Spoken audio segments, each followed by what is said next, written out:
Coucou tout le monde, bienvenue sur ma chaîne YouTube. Je sais, ça fait un long moment que je n'ai pas posté de vidéo. Je sais vraiment qu'il faut que je sois plus constante. J'ai quelques problèmes avec ça, mais j'y travaille. Je vous promets que j'y travaille. J'ai eu également quelques petits soucis d'ordinateur, mais ça c'est autre chose. Donc pour éditer les vidéos c'est très difficile. Et d'autres petites choses personnelles de manière générale, mais je suis de retour et j'ai plein de vidéos en préparation pour vous, donc ils vont sortir de manière plus fréquente. J'essaye, je vous promets que j'essaye. Pour les nouveaux venus, bienvenue sur ma chaîne YouTube Kendrasden, je suis Nancy. Je suis ravie de vous accueillir aujourd'hui pour une nouvelle vidéo.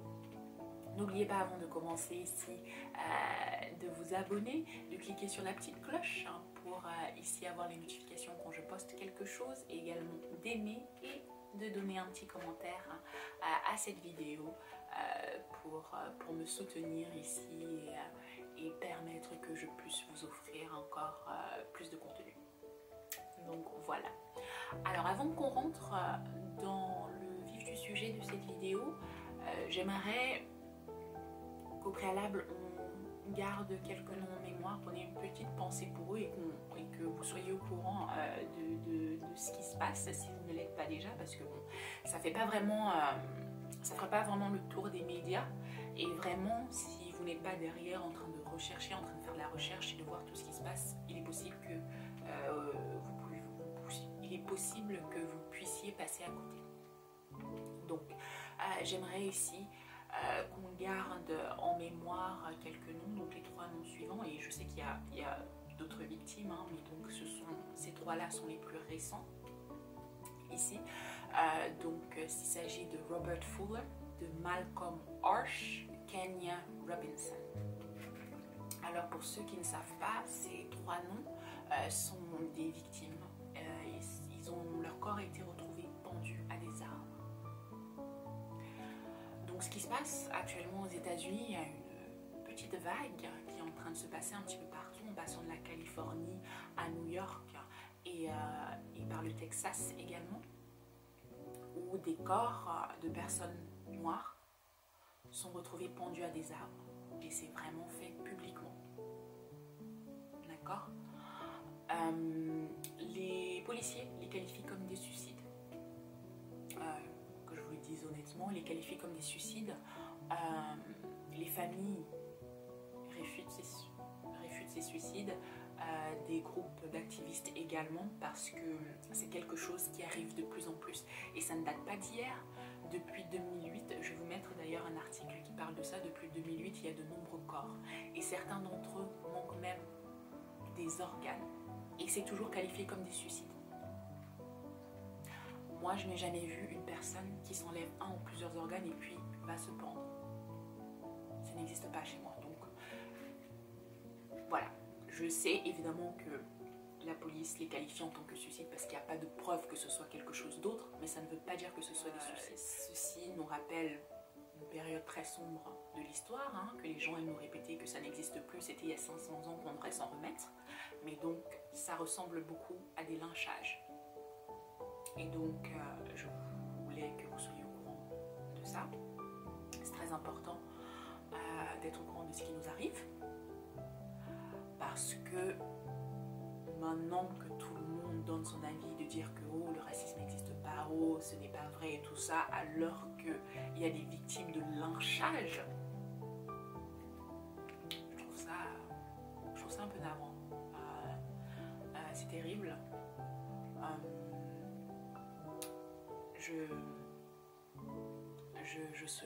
J'espère que ces 3 victimes et tous les autres victimes de ces actes horribles reposent en paix.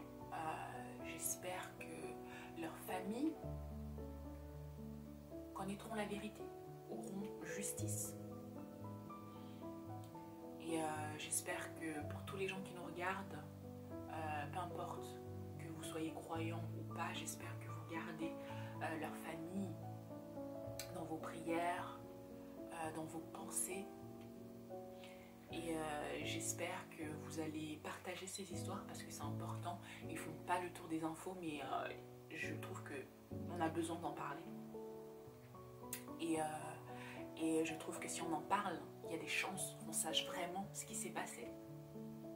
Et qu'on puisse ici avoir justice. Parce qu'il semblerait que c'est quelque chose d'impossible. J'espère vraiment que vous allez lire ces articles, que vous allez vous souvenir de ces noms et que vous allez les partager sur toutes les plateformes que vous possédez, petites comme grandes, ça n'a pas d'importance. D'accord ? Faire partager une information, ça peut se faire du bouche à oreille, ça peut se faire sur les réseaux sociaux. Sur les réseaux sociaux, c'est plus rapide. Mais le fait que vous, demain, vous parliez de ça à votre voisin, à votre ami, ça fait déjà quelque chose. Ça fait déjà bouger quelque chose. Donc, sans plus attendre, on va donc passer à la vidéo et à notre sujet. Allez, jingle.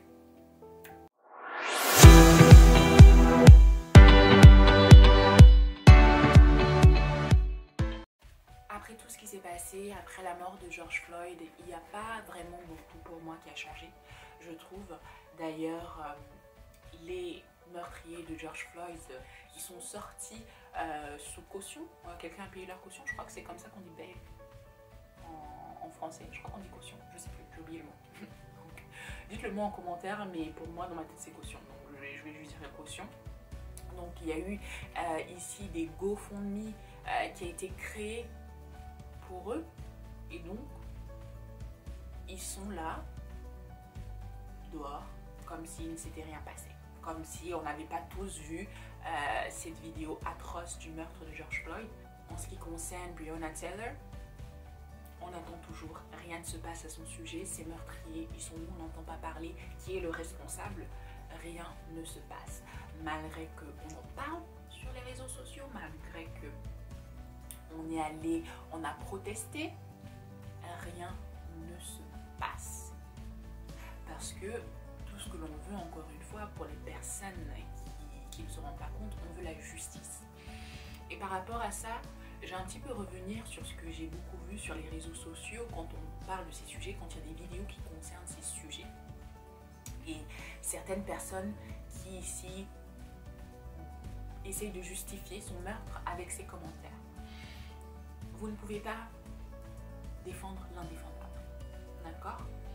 Et le fait que vous le faites, ça en dit long sur vous. Moi, les commentaires que je vais prendre, j'ai des personnes que je connais qui ont fait ces commentaires. J'ai des personnes que je considérais qui étaient mes amis qui ont fait ces commentaires. Je dis je considérais parce que c'est au passé et ces personnes, je les considère plus. D'accord? Et il y a certaines personnes que j'ai bloquées sur les réseaux sociaux, où j'ai bloqué leur numéro parce que je ne pense pas que l'on puisse ici être amis. Je pense qu'on n'a jamais été vraiment des amis et je ne savais pas ici leur penchant. C'est le genre de personnes qui ont fait ces commentaires, c'est que vous assumez pas. On sait très bien, parce qu'on sait très bien qui vous êtes. Au lieu de vous assumer et de faire comme les autres, qui assument totalement leur racisme et de dire à haute voix, oui, je pense ça, je pense ci, vous essayez de le faire de manière détournée.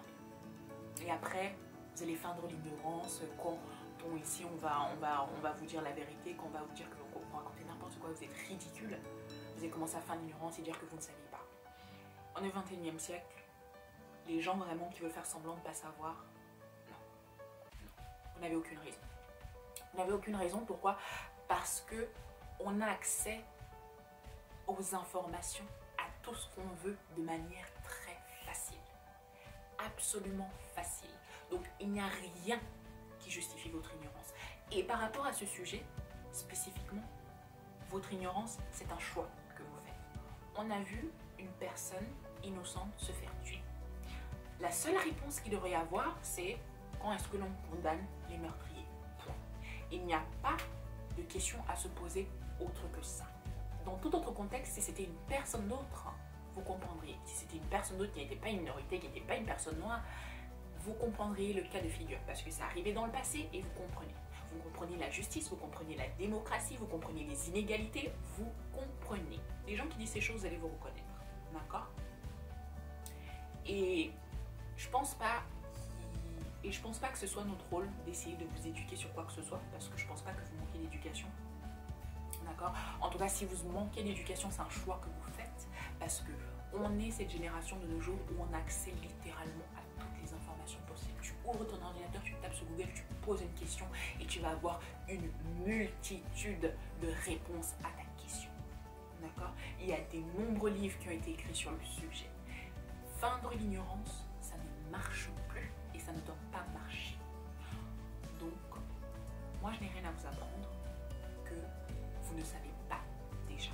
Donc on va parler de la première chose, de la première justification. Ici c'est super étonnant, mais apparemment il semblerait que dans le monde où on vit, les personnes minoritaires, les personnes noires, principalement, n'ont pas le droit à l'erreur. D'accord? Ça veut dire qu'on a apparemment, on doit répondre à ce standard de perfection qui n'existe pas, hein, parce que personne n'est parfait. Ça c'est clair et c'est net, hein, l'être humain est juste imparfait par définition. Mais il faut que nous soyons parfaits. Il faut qu'on réponde à un standard de perfection, sinon on rentre dans les statistiques. On est une autre statistique, on est comme tous les autres. D'accord? Parce que quand George Floyd est mort, la première chose que j'ai vue, on voit, hein, comme je vous l'ai dit, ici c'est une personne est tuée, une personne innocente est tuée devant vos yeux, et la réponse c'est oui mais il était en prison. Oui, mais c'est un criminel. Ok, il est un criminel. Est-ce que quelqu'un a dit haut et fort que George Floyd était parfait? Je ne l'ai jamais dit. J'ai jamais entendu quelqu'un d'autre le dire. C'est la seule chose que les médias, beaucoup de personnalités et les gens de manière générale, beaucoup de personnes utilisent contre nous. Les médias s'en donnent à cœur joie. Et ça, c'est fascinant. Il faut vraiment regarder comment les médias présentent les personnes minoritaires, les personnes noires et les personnes blanches. Il y a de nombreux sujets à propos de ça, il y a de nombreuses vidéos à propos de ça. D'ailleurs, je vous mettrai des liens et vous allez voir. Pour les mêmes choses, pour exactement les mêmes choses. Ici, j'adore quand vous essayez de mettre l'accent sur le fait que c'est un criminel. Comme si dans toute votre vie, ça ne vous arrive pas de soutenir des criminels. Et c'est ça qui me choque. Parce que vous êtes capable de continuer de donner de l'argent à des célébrités qui sont des criminels, à des ministres, à des présidents même qui sont des criminels. Vous mettez au pouvoir des criminels et puis derrière, vous justifiez le meurtre de quelqu'un en disant que oh, bah, écoute, c'est un criminel donc il mérite de mourir. Il a payé sa dette à la société. C'est pas ce que l'on prône ici dans nos démocraties. On est fiers de notre justice. Et il travaille dur dans sa communauté. Il essaie d'aider les jeunes dans sa communauté. Il essaie d'aider dans son église. Est-ce que vous avez vu des vidéos où il parle de son passé? Il envoie un message aux jeunes, leur disant que la vie de crime, c'est pas tout. C'est pas les paillettes, c'est pas la joie, c'est pas ça. Que vouloir faire le gangster, ça t'apporte rien.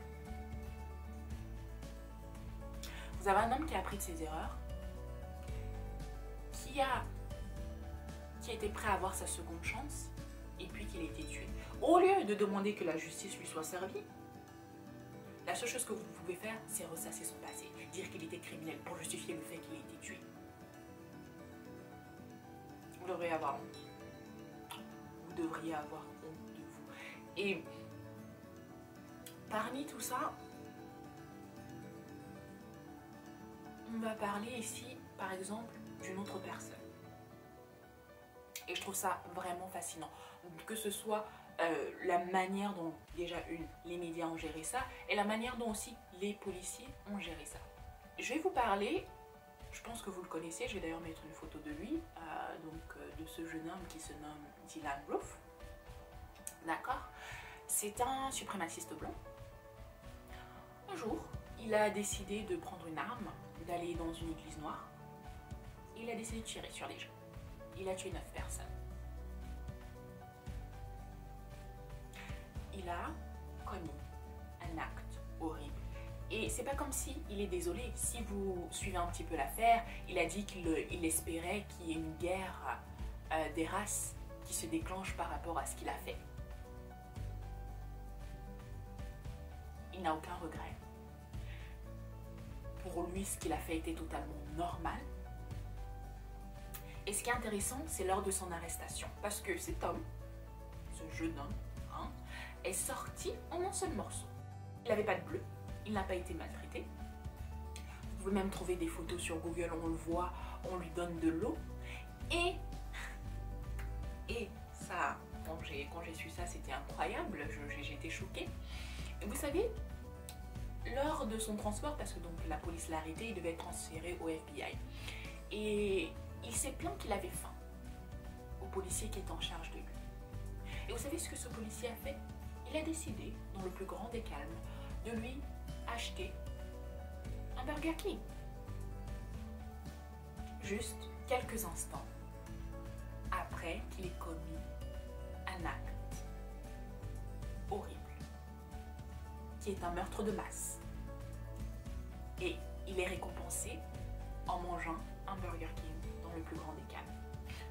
Ça nous change du genou dans le cou. Donc vous avez quelqu'un d'un côté qui commet un acte horrible. On est capable de le traiter comme on le doit, parce que effectivement, loin de là, je dis que les policiers devaient le maltraiter, le tuer. Non, la procédure a été suivie. Il a été appréhendé, il a été arrêté, on l'a donné au FBI, il a été poursuivi en justice, et il a été condamné. Ça, pour moi, c'est une suite logique. C'est comme ça que les choses devaient être. Et c'est ce qu'on est en train de demander pour George Floyd. Les médias également, quand je parlais. Donc on a les policiers qui ont traité ce meurtrier, mais d'une manière humaine, mais vraiment humaine. Ensuite, les médias, c'était leur tour d'essayer de justifier son acte. Parce qu'effectivement, au lieu de se dire que c'est un suprémaciste blanc qui a fait ce que les suprémacistes blancs veulent faire, qui est de tuer des personnes noires, des personnes minoritaires, et juste de le dire, non. On a dû justifier son acte. On a dû ici repasser le fait que, oh, quand il était jeune, il était harcelé à l'école, on le harcelait beaucoup à l'école quand il était jeune. Et donc quoi? Le harcèlement justifie ça? Qui n'a pas été harcelé à l'école? Vous demandez aux victimes d'harcèlement à l'école aujourd'hui? Est-ce que vous pensez que la chose qu'ils ont dans leur tête, c'est de prendre une arme et d'aller tuer des personnes? Et quand une personne est innocente, est abattue devant vos yeux, la seule chose que vous trouvez à dire, c'est qu'il est un criminel. Honte à vous. Vous savez ce qui se passe, vous le voyez et vous le cautionnez. Et ça, si vous cautionnez ce genre de comportement, vous n'êtes pas innocent pour moi. On va donc passer ici au deuxième point. Celui que je pense que je déteste le plus. C'est le toutes les vies comptent, all lives matter. Ça, quand les gens me disent ça, oh, j'arrive pas à le croire. Puisque je me dis, mais est-ce qu'ils sont bêtes? Et après je réalise que non, vous n'êtes pas bête, vous savez très bien ce que vous faites. Donc vous n'êtes pas innocent, vous n'êtes pas des victimes, vous n'êtes pas ignorant. Vous le savez très bien ce que vous faites. Vous comprenez que quand on dit Black Lives Matter, on ne signifie en aucun cas que c'est leur seule vie qui compte.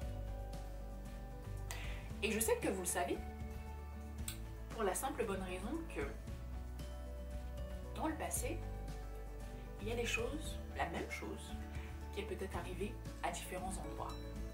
Et le monde entier a su se rallier à ces différentes causes de manière individuelle. Et beaucoup d'entre vous y ont participé, donc c'est pour ça que je sais que vous savez faire la part des choses et que vous n'êtes en aucun cas innocent ici. Simple. On a des journées pour le cancer du sein. On a des journées pour le cancer de la prostate. On a des journées pour toutes sortes de cancers. On aimerait vivre dans un monde où toute forme de cancer n'existerait plus. D'accord? Ça, c'est l'utopie qu'on voudrait. Malheureusement, on ne vit pas dans ce monde. on vit pas dans ce monde. Les cancers sont toujours là et ils font rage. Mais ça n'empêche qu'on n'abandonne pas. Qu'il y a beaucoup d'argent qui est mis en place pour lutter contre les différents types de cancers. Et qu'on continue à essayer d'arriver à un monde où il n'y en aura plus aucun. J'attends toujours le jour où lorsqu'une personne va mettre quelque chose, donc on a des journées par exemple contre le cancer du sein, il y aura des vidéos, vous voyez des photos qui appellent à soutenir, qui appellent aux femmes à faire attention, à se dépister. J'attends le jour où une personne, ou plusieurs personnes, parce que vous êtes plusieurs à faire ce genre de choses, j'attends que plusieurs personnes viennent ouvrir leur bouche et venir dire que, attendez une minute, le cancer du sein, est-ce que le cancer du sein c'est le seul cancer qui existe? Hein? Le cancer de la prostate, hein? Celui des poumons, hein? Ou du cerveau, ou tout ce que vous voulez. Pourquoi le cancer du sein compte plus que tous les autres? Ça veut dire quoi ça? On oublie tous les autres cancers? Vous imaginez avoir une conversation avec quelqu'un qui est là, qui veut essayer de parler du cancer du sein, à quel point ça fait des ravages, à quel point c'est horrible, et une autre personne qui lui dit que oui, bon, ok, super, mais il y a d'autres cancers, qu'est-ce que tu en penses, hein? Comment tu oses dire que le cancer du sein est horrible et les autres cancers là sont pas horribles? Est-ce que vous arrivez à imaginer cette conversation? Parce que moi, pas du tout. Pas du tout. Et je reste encore à le voir parce que ça n'existe pas. Donc pour moi, les gens qui sont là avec le All Lives Matter, si vous n'avez pas la même énergie pour d'autres sujets, c'est bien ce que je dis. Vous assumez pas. Vous assumez pas vos penchants, vous n'assumez pas qui vous êtes. Au lieu de le dire à haute voix, vraiment ce que vous pensez, d'essayer d'aller dans les petits, les détourner un petit peu. Mais c'est ridicule. Parce que vous direz jamais ça. Pareil, autre exemple, parce qu'on s'est tous ralliés à plusieurs causes. Hein.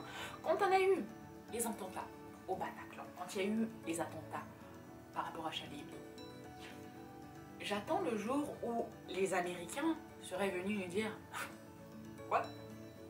Vous pleurez pourquoi? Hein? Vous les Français, vous pleurez pourquoi? Vous avez même quoi à pleurer? On a eu le 11 septembre. Je suis sûre qu'on a même plus eu de morts que vous, donc qu'est-ce que vous voulez? Vous pleurez pourquoi? On a eu les attentats avant vous. On a eu des avions qui se sont crashés dans des tours. Et vous pleurez pourquoi? Parce que quelqu'un a voulu aller tuer des gens à un concert, hein? Aller tuer des gens, et aller tuer des journalistes. Et c'est pour ça que vous pleurez.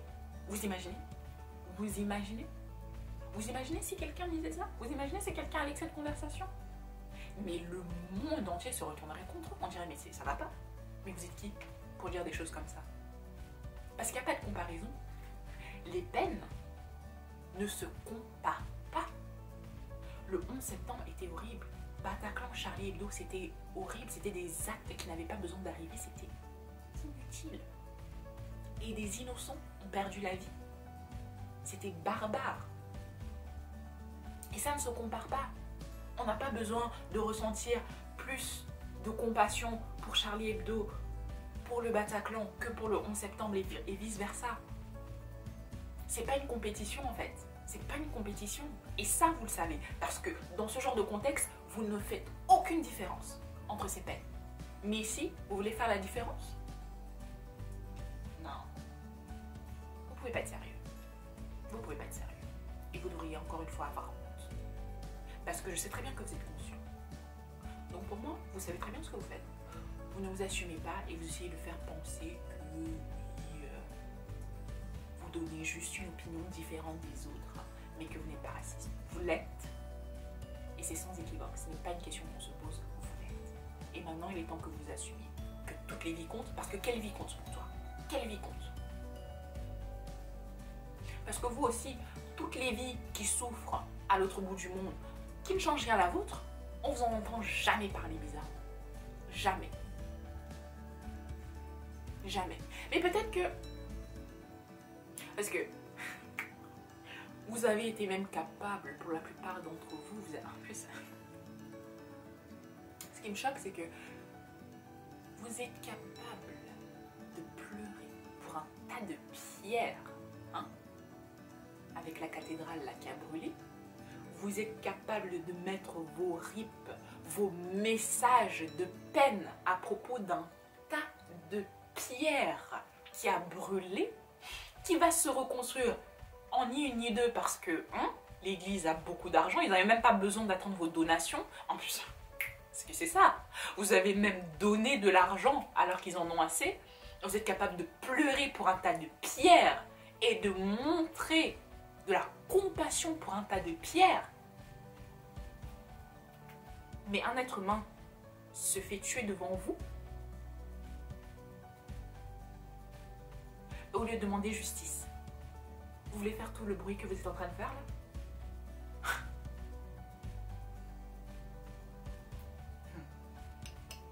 Donc vous-même, toutes les vies ne comptent pas pour vous.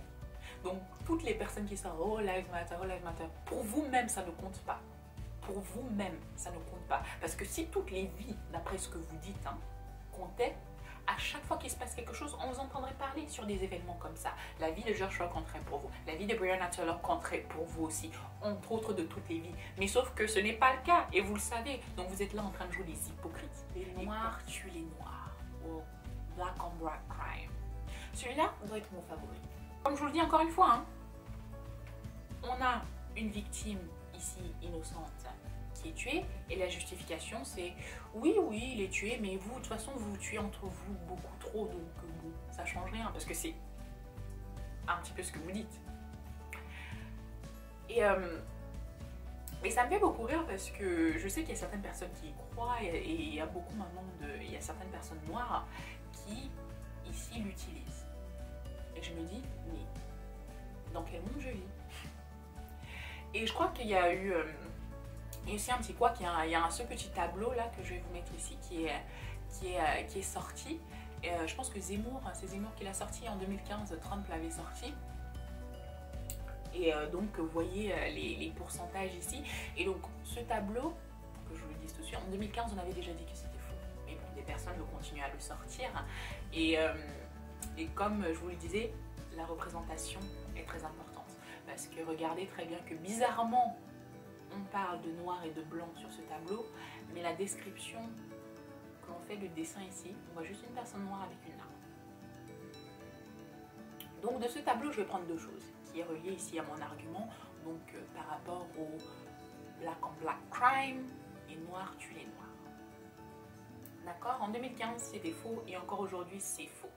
Et le truc avec les États-Unis qui est super fascinant, que j'adore, c'est que ils font des statistiques à propos de ça. Contrario de la France où trouver les statistiques de personnes minoritaires qui seraient emprisonnées, qui seraient plus incarcérées, c'est totalement, ça serait difficile parce qu'ils font pas ces statistiques. On se demande bien pourquoi, parce qu'ils ont des choses à cacher. Mais les États-Unis le font. L'Australie d'ailleurs le fait aussi. Et donc ils ont des statistiques. Et donc le FBI donne ces statistiques. Donc ces statistiques sont accessibles. D'accord? Ce n'est pas un secret. Vous pouvez accéder à ces chiffres. C'est là. Donc, on va voir ici les derniers chiffres qui ont été sortis par le FBI. Donc, ceux-là qui sont vrais, pas les mensonges ici. Et donc, très fascinant par rapport à ça. Donc, on va prendre le crime de blanc contre blanc et noir contre noir. D'accord? En 2018, 81% de personnes blanches sont tuées par des personnes blanches. Voilà. Et 89% des personnes noires sont tuées par des personnes noires.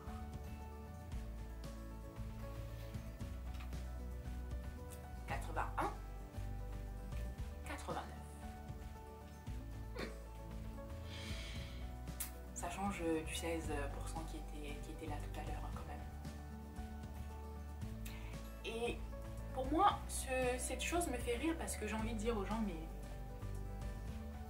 est-ce que ça va? Est-ce que vous êtes tombé sur la tête?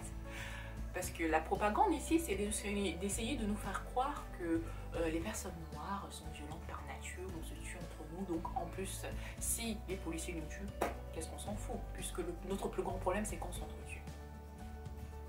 Et j'attends toujours le white on white crime, hein, que le fait que les blancs tuent les blancs, parce que là on voit ça à 81%. C'est dans le même pourcentage. Et je vous inviterai aussi à aller faire de la recherche sur les Asiatiques, les personnes hispaniques, ou les personnes arabes, parce que vous allez voir que c'est tous des pourcentages élevés. Vous allez voir, c'est tous 80 et plus. Parce que l'être humain tue l'être humain. D'accord? J'ai l'impression que je dis quelque chose de nouveau, mais apparemment il faut le dire parce que c'est certaines personnes qui vont en penser, oui, vous vous tuez entre vous. Oui, oui, comme tout le monde, parce que l'être humain tue l'être humain. D'accord? Une chose ici qu'il faudrait peut-être prendre connaissance, c'est que le crime requiert deux choses. La proximité et l'opportunité. La proximité, qui est plus proche de toi que les membres de ta propre communauté. Ensuite, l'opportunité. Tu peux être au courant plus facilement d'une opportunité qui se passe à côté de toi qu'une opportunité qui est à l'autre bout. Et à côté de toi, il y a qui? Les membres de ta communauté. Donc, toute communauté va tuer, va commettre des crimes violents ou non violents dans sa propre communauté en priorité. Et je veux aussi vivre dans un monde où les êtres humains ne se tuent pas entre eux. D'accord? Et d'ailleurs, dans la réalité dans laquelle on vit, vous voulez que ce soit ainsi. Parce que si les membres d'une certaine communauté sont plus tués par les membres d'une autre communauté, les gars, ça, c'est un signe qu'il y a une petite extermination qui est en train de se préparer.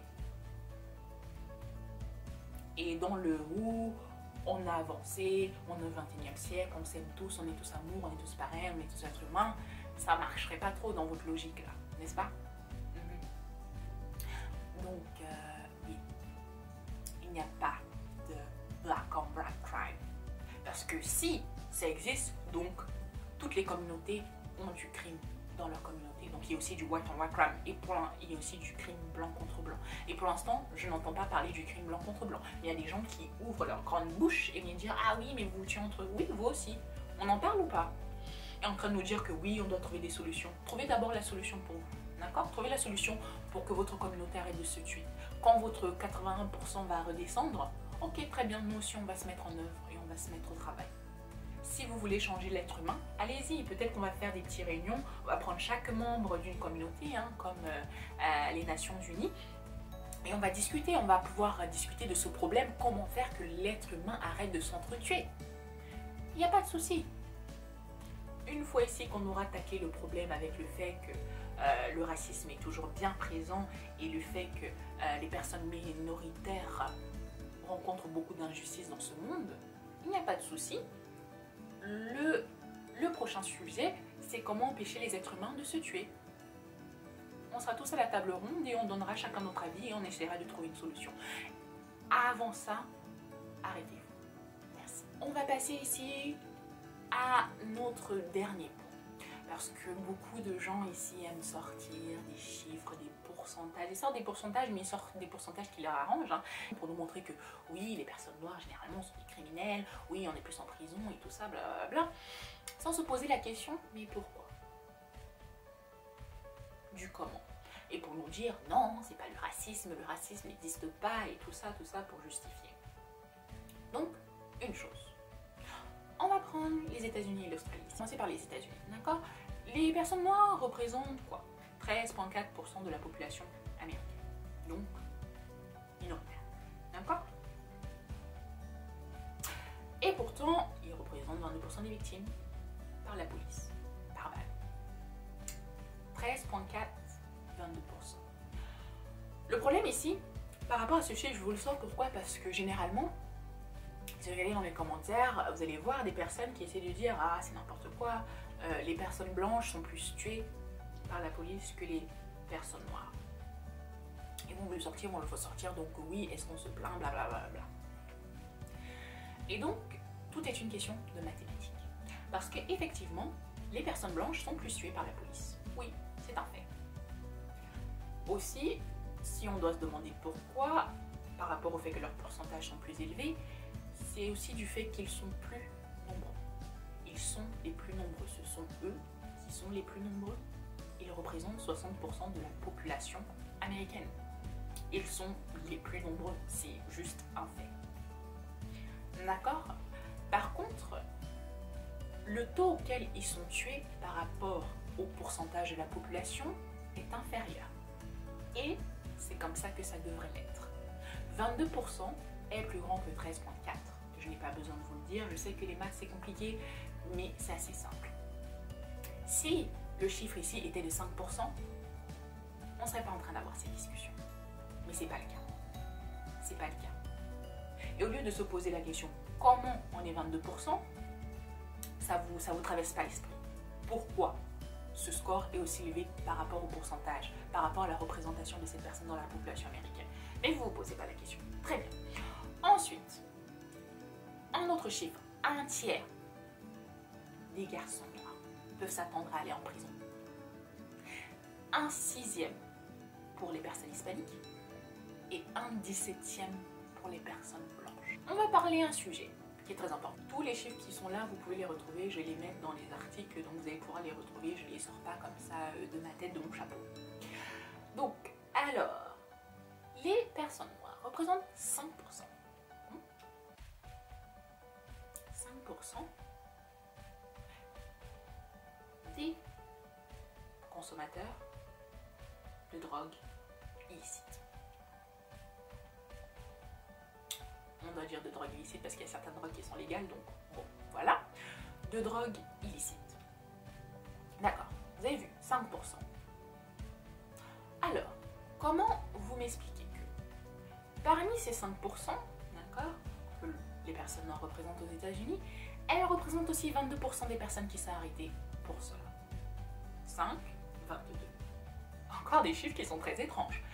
Et elles représentent 33% des condamnés.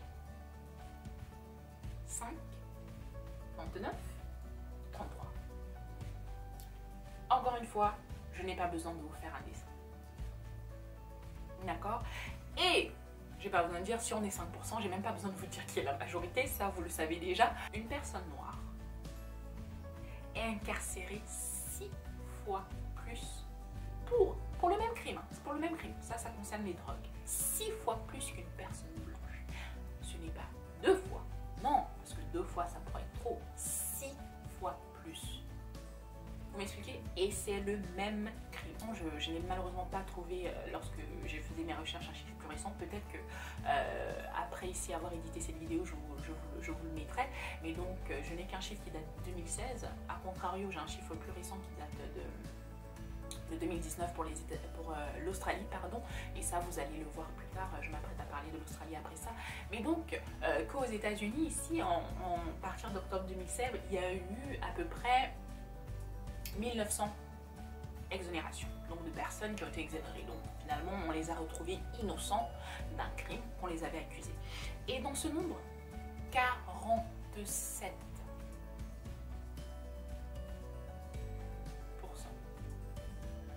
sont des personnes noires. 47%. C'est énorme. C'est énorme. Et surtout, si vous savez ce que la prison fait. Si vous savez ce que la prison fait. Et c'est ça ici que vous ne pouvez pas me dire que le racisme n'existe plus. Parce que surtout aux États-Unis, les prisons, c'est privé. Les prisons, ça rapporte de l'argent. Les prisonniers travaillent et ils ne reçoivent pas un salaire. Je n'ai pas besoin de vous expliquer. Pas besoin de faire un retour à l'histoire où des personnes noires travaillaient sans salaire. J'ai pas besoin de vous faire un retour dans l'histoire là-dessus. Et 47% s'exonérer après avoir été condamnés, passer du temps en prison, et la prison ça brise, on leur dit bon bah c'est bon, vous êtes libre. Alors qu'ils ne devaient jamais se retrouver en prison. Et vous trouvez ça normal? 47%. Pourquoi c'est aussi facile? Pourquoi c'est aussi facile de condamner une personne noire qui est innocente? Pourquoi? Et ça, c'est la question que vous devez vous poser. On va passer maintenant aux Australiens. Ah, les Australiens. Les Australiens, je sais pas, je me sens, je sais pas quoi faire quand je parle des Australiens parce que je suis assez choquée par rapport à l'Australie. La population aborigène australienne ne représente que 3% de la population totale en Australie. Donc les natifs, les personnes qui étaient originellement là en Australie, ont été décimées jusqu'à représenter 3% de la population. En plus de représenter que 3% de la population, et si vous pensez que tout était réglé, tout se passerait bien, non. Ils sont aussi massivement incarcérés. Parce que donc, après les avoir volé leurs terres, après les avoir tués, bon, faut les mettre en prison. Puisque sinon, quel est le but? Vous allez me dire. Oui.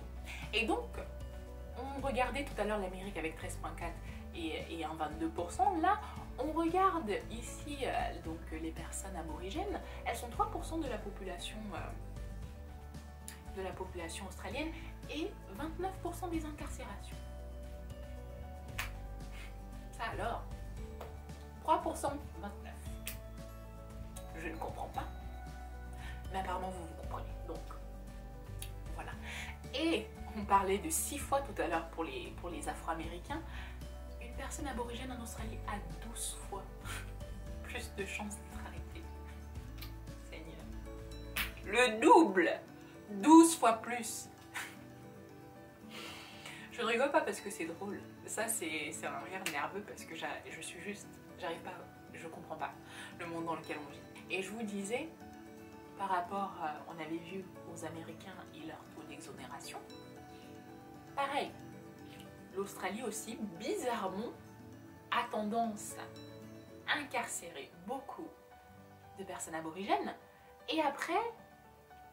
Elles sont innocentes, hein, et après on les ressort de prison. Donc là, ici, vous avez 67% d'exonération qui arrive en Australie. 67%.